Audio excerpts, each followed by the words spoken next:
একটা বিড়াল যার নাম ছিল টমি। টমি খুবই কৌতূহলী আর দুষ্টু ছিল। সে প্রতিদিন সকালে সমুদ্রের ধারে হাঁটতে যেত।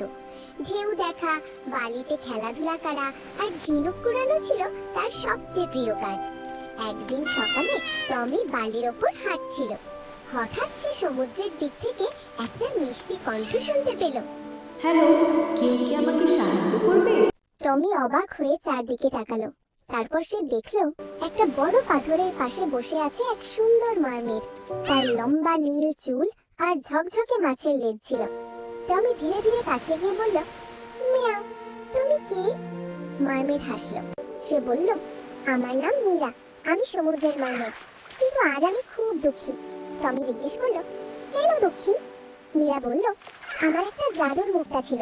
সেই মুক্তা সমুদ্রকে পরিষ্কার আর উজ্জ্বল রাখে, কিন্তু আজ সেটা হারিয়ে গেছে। টমি ভাবলো একটু, তারপর বলল, চিন্তা করো না, আমি তোমাকে খুঁজে পেতে সাহায্য করব। টমি সাহস করে পানির কাছে গেল। সে সমুদ্রের ভেতর তাকালো। ভেতরে কত সুন্দর দৃশ্য!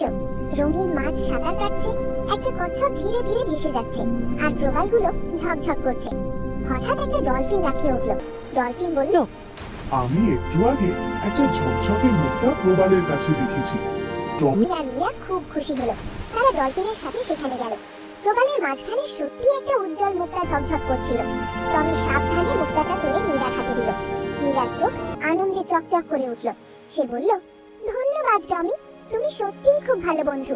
মীরা সেই মুক্তাটা আবার সমুদ্রের জাদুর শ্বাসের ভেতরে রাখলো। সাথে সাথে সমুদ্রটা আরো নীল আর সুন্দর হয়ে উঠল। মীরা বলল, আজ থেকে তুমি আমার সেরা বন্ধু। তুমি যখনই সমুদ্রের ধারে আসবে, আমি তোমার সাথে খেলবো। সেদিন থেকে টমি বিড়াল আর মারমেড মীরা খুব ভালো বন্ধু হয়ে গেল।